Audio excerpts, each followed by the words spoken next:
બિહારમાં કોંગ્રેસ અને આરજેડીના મંચ પરથી ઇન્ડી ગઠબંધનના નેતાઓએ આદરણીય વડાપ્રધાન શ્રી નરેન્દ્રભાઈ મોદી અને તેમના માતા માટે કરેલી અભદ્ર ટીકાને હું સખત શબ્દોમાં વખોડું છું. રાહુલ ગાંધીના નેતૃત્વમાં કોંગ્રેસની માનસિકતા કેટલી હદે નીચલા સ્તરે ઉતરી ગઈ છે તે આવા અશોભનીય નિવેદનથી દેશ સમક્ષ છતું થઈ ગયું છે.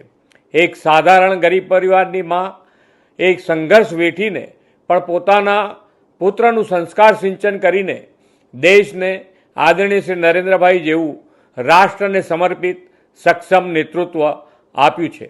આવા રાષ્ટ્રભક્તના જન્મદાતા સ્વર્ગસ્થ માતૃશ્રી માટે જે ભાષા પ્રયોગ થયો છે તે 140 કરોડ ભારતવાસીઓની લાગણી અને સંવેદના પર કુઠરાઘાત સમાન છે. ઇન્ડી ગઠબંધનના નેતાઓની આ અભદ્ર ભાષા એ દેશની દરેક મા અને બેટાનું અપમાન છે. તેમના આવા કૃત્ય બદલ તેમને દેશની જનતા માફ નહીં કરે.